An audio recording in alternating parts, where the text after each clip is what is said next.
The House will come to order. Prayer by the chaplain.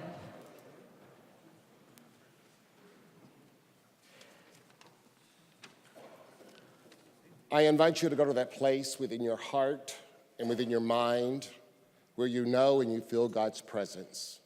Join me in our opening prayer. Infinite, invisible Spirit within, we give thanks to know you by many names and many expressions. This afternoon, we are blessed to know you as life, love, peace, wisdom, guidance, and justice. We give thanks that we have been called to do this sacred work at this time, knowing that we are here for a divine purpose and that we are here indeed by divine appointment. We bless each other within this House of Representatives as we do this work together. We pray with and for our families, extended families and friends, as they support us so that we may do this work. Today, we also pray with those that we serve, those that we represent. We give thanks that this loving presence opens the hearts and the minds of all of us as we can remember our oneness with each other and our oneness with you, sweet Spirit. We give thanks in advance that we can reach wise and fair conclusions for all involved. And as we pray, we remember that God is present in all people and in all circumstances. We release any concerns in this prayer and place our trust in the divine. Today, we pray with the leaders of our state, our country, and our world. We see divine love filling the hearts of all people, establishing peace, understanding, harmony, and trust in the world. We give thanks, affirming that all leaders are guided and directed by infinite Spirit and divine love. So this afternoon, let us know with each other and with those that we serve. The light of God surrounds us, the love of God enfolds us, the power of God protects us, and the presence of God watches over us. Wherever we are, God is, and so it is. Amen. The chaplain for today is Reverend Pat Williamson from Unity, Minneapolis, Golden Valley, Minnesota. Pledge of Allegiance. Please remain standing and recite the Pledge of Allegiance to the flag of the United States of America. I pledge allegiance to the flag of the United States of America and to the republic for which it stands, one nation under God, indivisible, with liberty and justice for all. The clerk will take the roll.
The clerk will close the roll.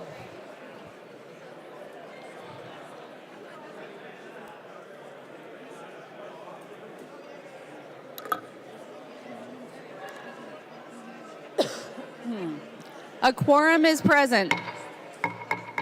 Members, please take your conversations off of the House floor into the alcoves or into the retiring room. The clerk will read the journal of the preceding day. Journal of the House, 91st Session, 2019, 17th day, St. Paul, Minnesota, Thursday, February 28th, 2019. If there is no objection, further reading of the journal will be dispensed with, and the journal will stand as corrected by the chief clerk. Hearing no objection, the journal stands approved as corrected by the chief clerk. Reports of standing committees and divisions.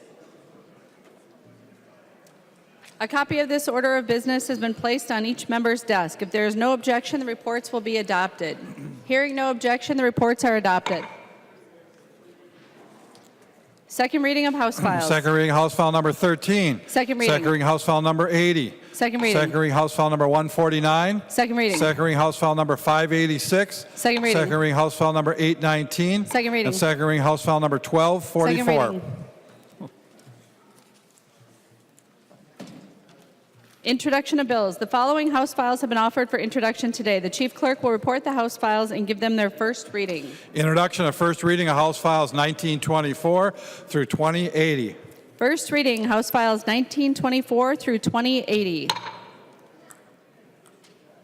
Messages from the Senate. Message from the Senate. Madam Speaker, I hereby announce the adoption by the Senate of the following Senate concurrent resolution herewith transmitted. Senate Concurrent Resolution number 4, a Senate concurrent resolution relating to adjournment for more than 3 days.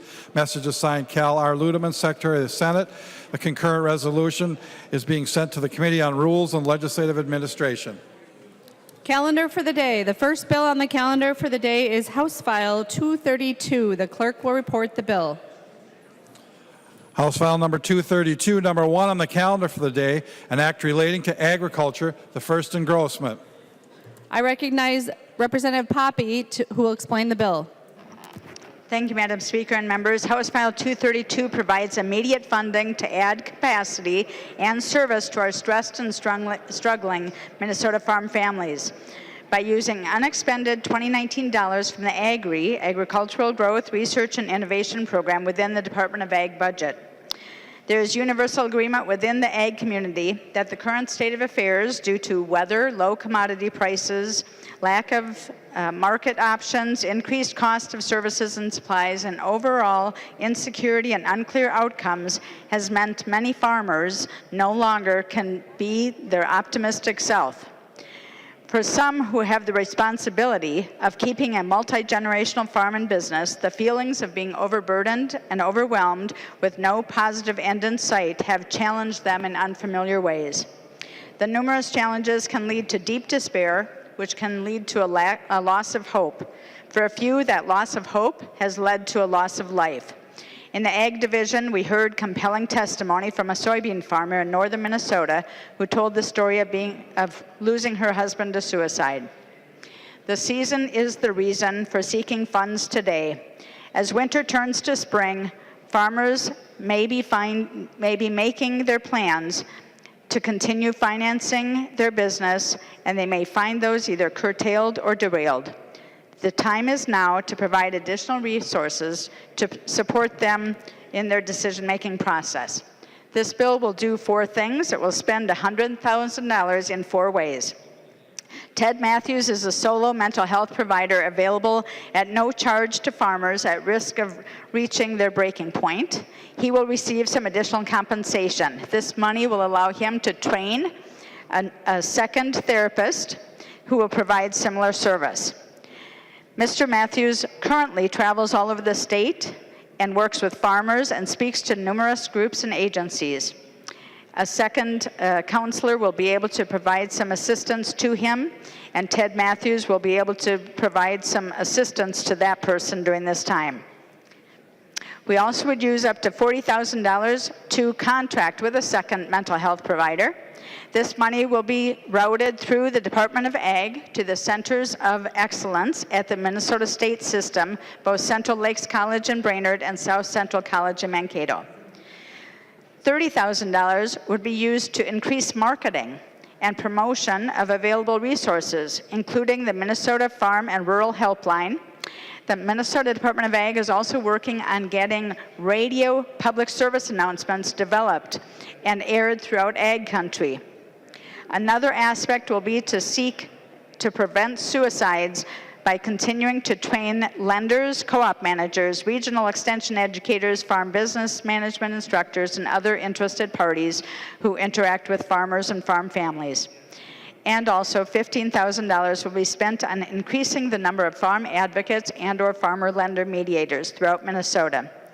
There are currently 10 farm advocates contracted by the Department of Ag who provide a minimum of 55 hours per month and up to 150 hours per month.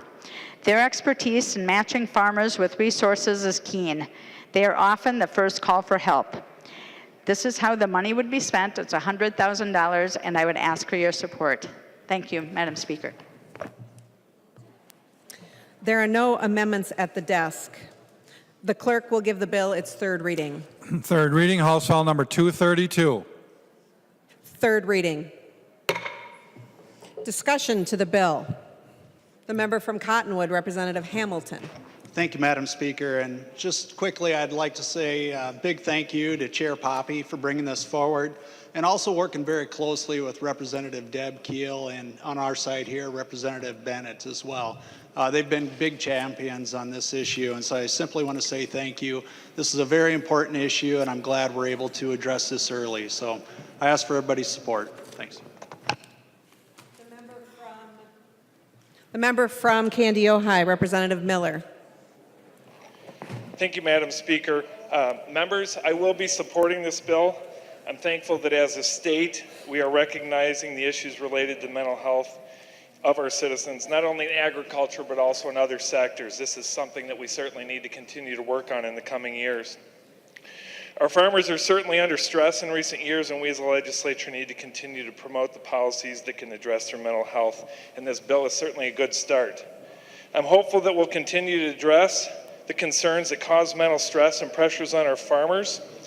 Along with challenging commodity prices, the top reason farmers are telling me they are under stress include overregulation and unnecessary controlling by the MPCA and the DNR, the heavy burden of hour upon hour of paperwork to satisfy an ever-growing bureaucracy, the taking of their land through riparian buffers, unnecessary meddling like attempts to change the way ditches along highways are mowed, skyrocketing property taxes and other fees to fund an ever-growing and bloated government, and the nonstop accusations that they are polluting our air and waterways without any substantive proof.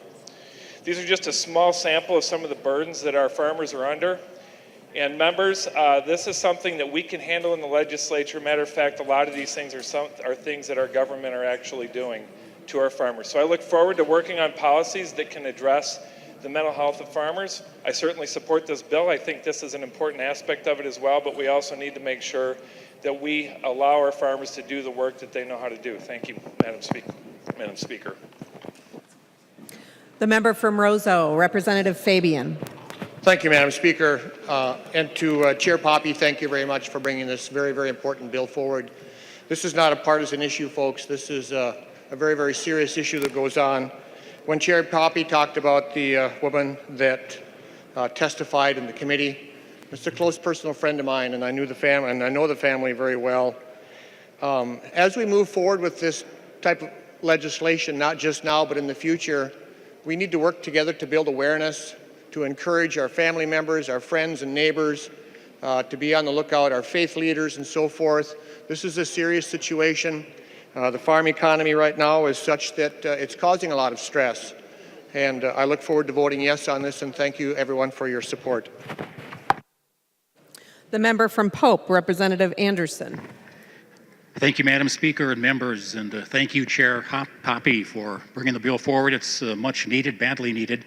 Some asked why it wasn't larger, but this just gets us to the end of the fiscal year, and there's going to be more funding coming, we hope, in a bipartisan basis to work on this really very, very serious situation in agriculture. And I would just add, Madam Speaker, that of all the things we've talked about, whether Last weekend, down in the southern part of the state, huge snowstorm, lots of snow. And the last count I've heard are about 20 barn roofs have collapsed. A lot of those are dairy barns, and if you can't milk your cows, they have to go someplace. So another added stress on our dairy farmers in Minnesota, and they need the help and support of us here in St. Paul. So I also would urge support of this bill. Thanks, Madam Speaker. Further discussion? Seeing none, the clerk will take the roll.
The clerk will close the roll.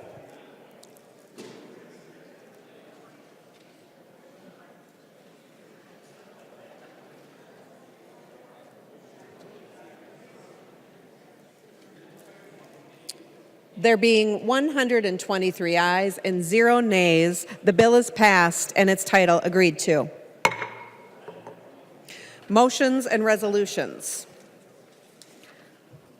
There are copies of the non-controversial motions at the House desk and online. If there is no objection, we will take action on those motions first. Hearing no objections, the motions prevail.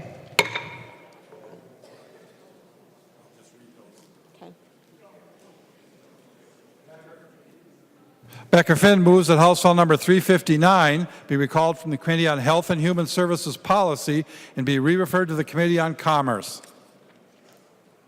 The member from Ramsey, Representative Becker-Finn. Thank you, Madam Speaker. I've spoken to the chairs of both committees. It's the Fire Protection and Child Health Protection Act. It will be heard in both committees. It's just a matter of scheduling. Thank you. Discussion to the motion. Representative Albright. Thank you, Madam Speaker. Would the author of the bill yield for a question? She will yield. Representative Albright. Thank you. Representative Becker-Finn, we heard this bill in Health and Human Services last biennium. I'm just wondering why the re-referral or the motion to re-refer to Commerce when it has to be heard in Health and Human Services anyway, and it's already there. Representative Becker-Finn. Thank you, Madam Speaker. Representative Albright, it is just due to scheduling. Representative Albright. Thank you, Madam Speaker. Would she continue to yield?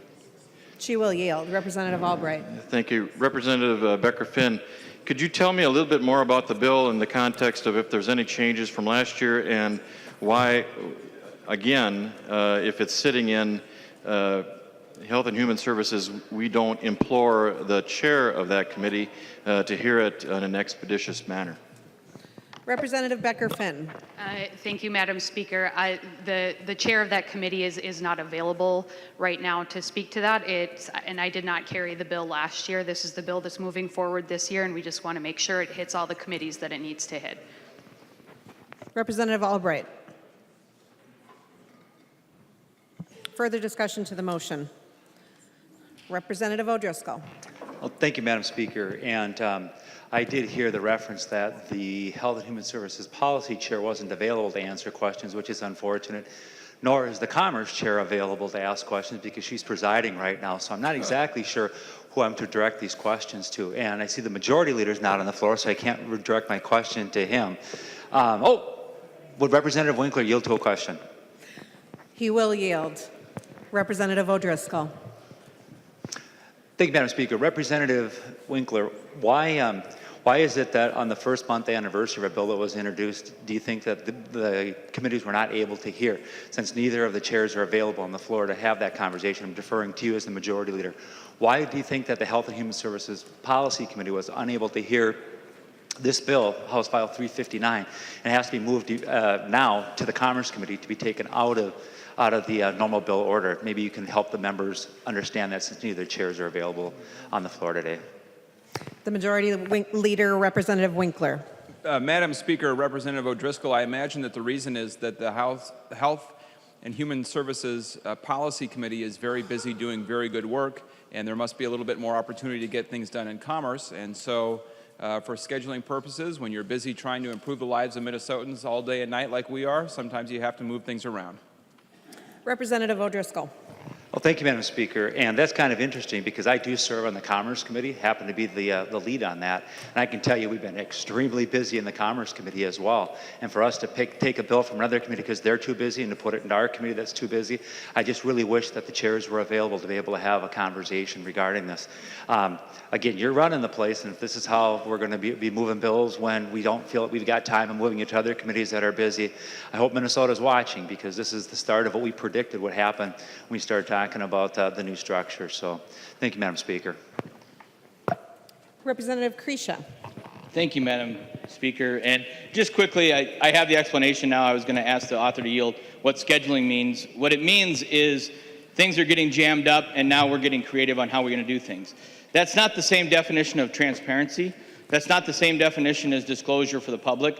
We now have a situation where this bill was sitting in HHS policy for over a month that could have been acted on, that could have been done, an informational hearing, disclosures could have been sent out, and instead, I understand we're now up against a timeline, backs are against the wall, so we just cherry pick things and drop them where things are convenient.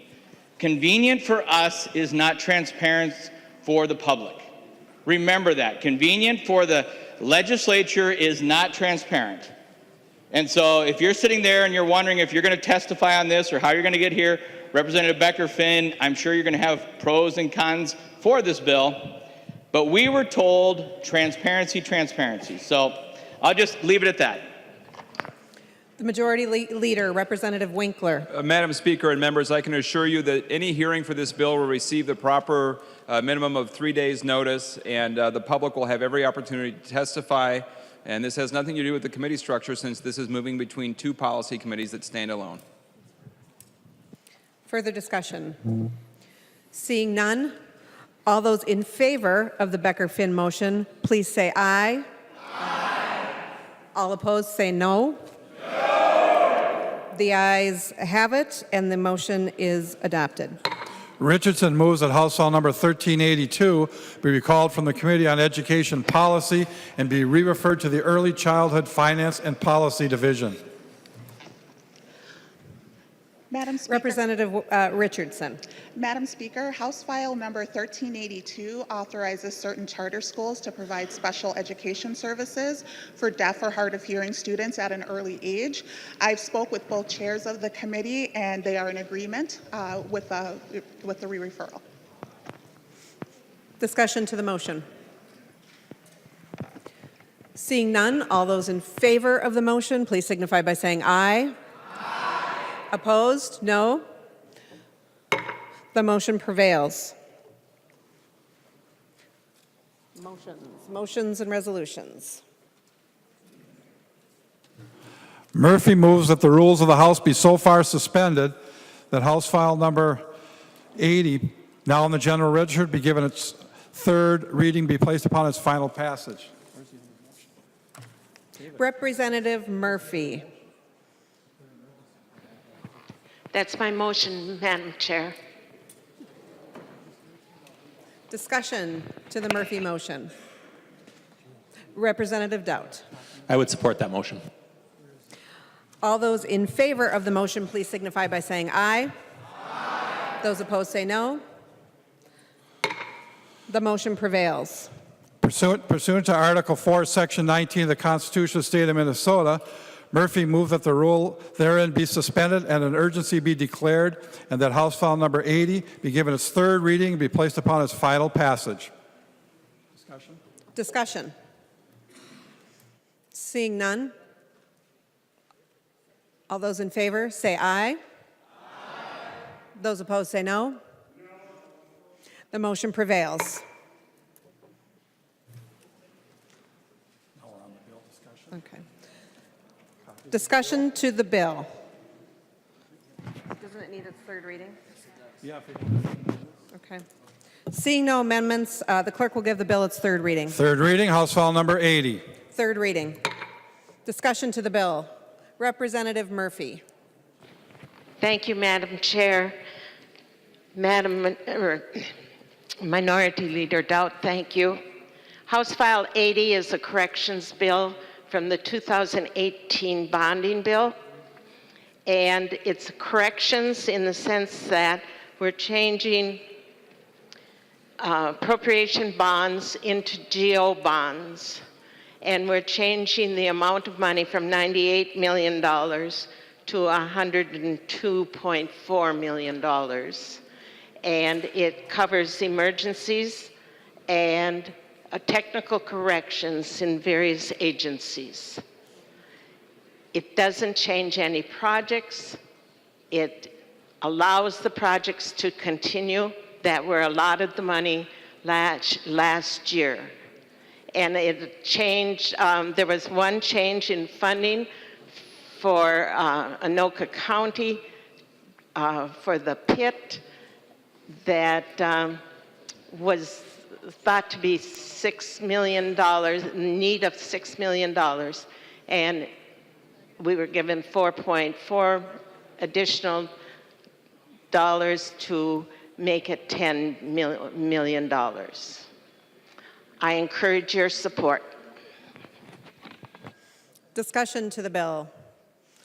The member from Meeker, Representative Erdahl. Thank you, Madam Speaker and members.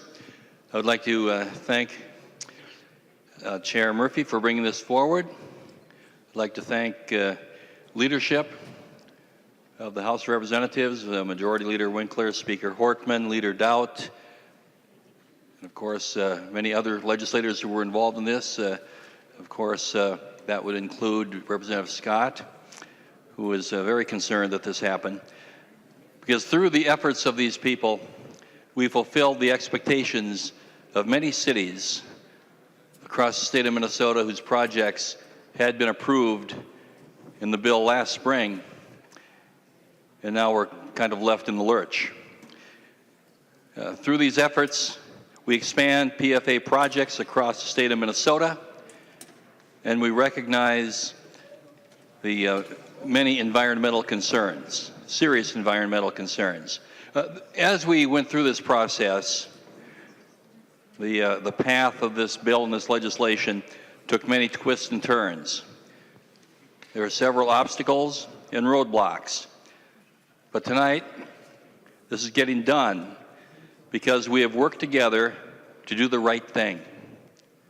And in the end, isn't that really why we're here? To do the right thing. And that's what we're doing now. The member from Anoka, Representative Scott. Thank you, Madam Chair and members. Thank you for agreeing to suspend the rules to hear this bill. This bill is of utmost importance to my community. I've worked over the last 3 years to get the funding for it in increments. We thought we had what was the last piece of it last year. And that $6 million got tied up in a lawsuit. And additionally, we did get a bid back from a corporation. We only had one bid come through on this. It's that difficult and highly specialized of a project that we only had one company bid on it. And so that bid came back and they needed another $4.3 million. So here we are. And I want to thank Representative Doubt, Speaker Hortman, special thanks to Representative Erdahl and others that have helped get this through the process. I just wanted to read something that the MPCA in some of its reports said about this particular project. It says the WDE landfill is the most toxic closed landfill in Minnesota and has the highest risk score in the MPCA's closed landfill program. It poses significant risks to human health and the environment. And folks, we have some instrumentology right there that is flushing water through the system because in 2009, PCBs PCBs, once they enter your body, never leave. PCBs were found in our groundwater. And this is really serious business. There's a lot of really nasty things dumped at this site, 6,600 barrels of toxins. And the pit lining is failing. And these barrels are, the contents of the barrels are seeping through. And so it's just a matter of time where we're literally a breakdown in this instrumentology away from being a Flint, Michigan and having a real problem on our hands.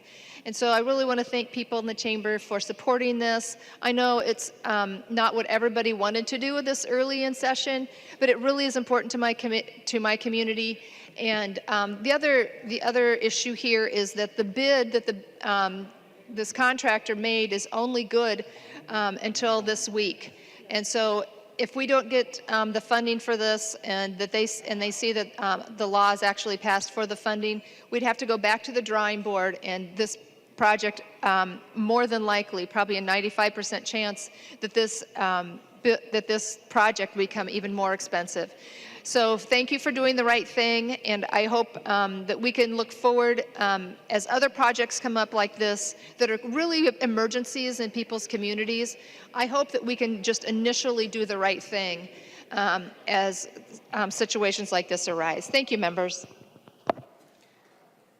The member from Wabasha, Representative Drazkowski. Thank you, Madam Speaker and members. We have before us a bill to repurpose or reapproach, if you will, something that was enacted into law last year. Members, these projects were in law last year, and what happened in the interim is that some extreme environmental organizations sued the state of Minnesota because they did not like the way that the legislature and the governor signed this into law. They didn't believe they wanted the money from LCCMR. LCCMR, for those watching at home, is the lottery money.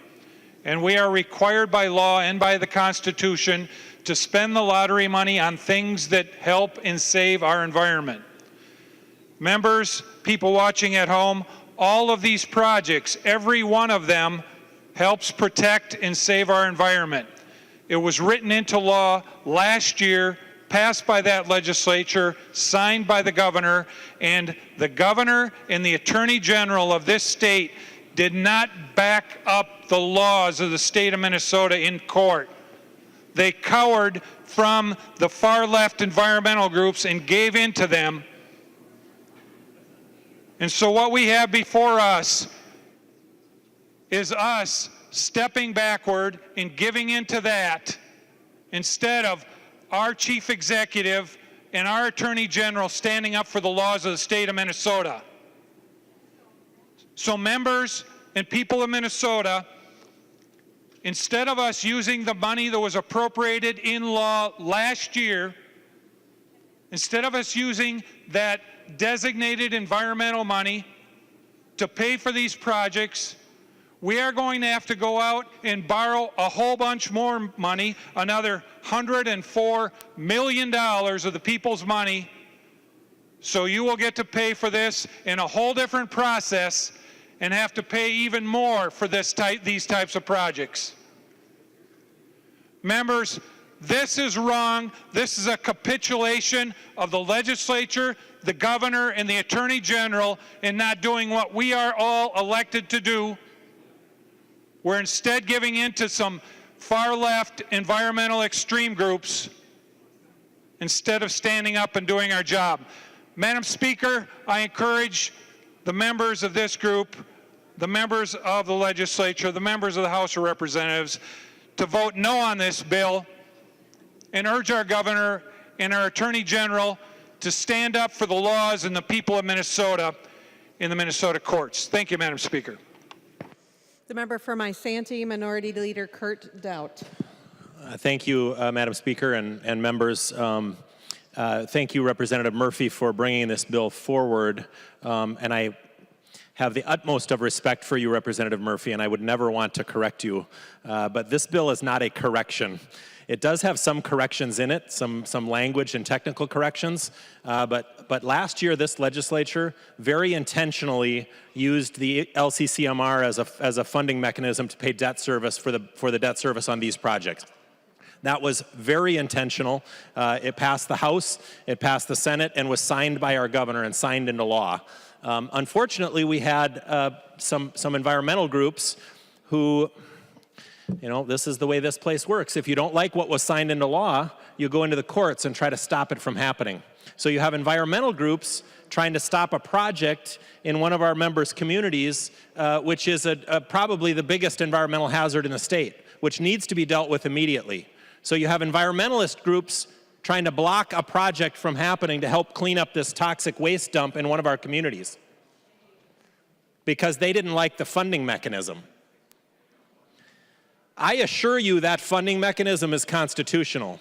Do you know how I know it's constitutional? Because we use gas tax dollars, which are constitutionally dedicated to pay debt service on trunk highway bonds all the time. It's the normal way that we do this. If this case were to get defeated in court, we couldn't use gas tax dollars to pay debt service on trunk highway bonds. We know that it's constitutional because we do it year in and year out on every one of our highway projects in the state of Minnesota. It's how we pay for them. And this legislature very intentionally used LCCMR dollars to fund these projects because it's very appropriate to do so. Passed the House, passed the Senate, was signed into law by the governor. But unfortunately, we've got a member who has a project in her district, and she has shown, Representative Scott, thank you for showing the kind of leadership to get this project moving forward to clean up this mess in your community. And shame on the environmental groups who are suing to try to stop that from happening. I don't know how they can call themselves environmental groups to try to stop this funding from happening. I don't know how long this case would be tied up in court. I don't want to switch this from LCCMR covering the debt service into general obligation bonds. I don't want to do that. Last session, we very intentionally did it the way we did it for a reason. But somebody has taken us to court, and the ramification is people in one of our members' communities could have a very serious public health risk if we don't switch this and do it the other way. So unfortunately, we have to do that. But it doesn't mean that this is unconstitutional. It is not a correction in the bill. This is just getting this project done because something went to court because somebody wanted to try to stop it from happening. We would have won in court. We have years and years and years and years of precedence with trunk highway dollars being used to pay for debt service on trunk highway bonds. It's the normal mechanism.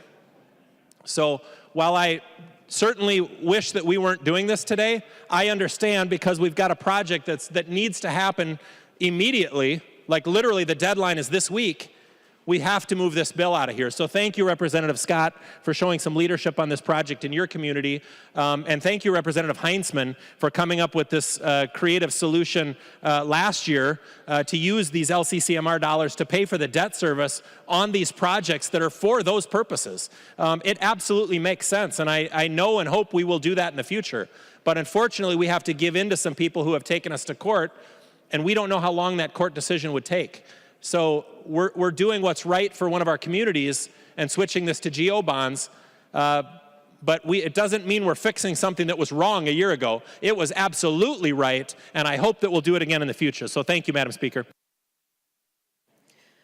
The member from Hennepin, the Majority Leader Winkler. Madam Speaker, I move to lay House File 80 on the table. Representative Winkler moves to lay House File 80 on the table. This is a non-debatable motion. All those in favor, please say aye. Aye. Opposed, say no. The motion prevails and House File 80 is laid on the table. Madam Speaker, I move a recess to the call of the chair. And just for members' understanding, we have a bill, House File 861, that we're waiting to come over from the Senate. And so we will wait for that bill to come over, process that, and then move back to House File 80, and we intend to pass both of those tonight with your cooperation. Representative Winkler moves a recess to the call of the chair. Representative Dowd. Thank you, Madam Speaker. If Representative Winkler would yield for a question.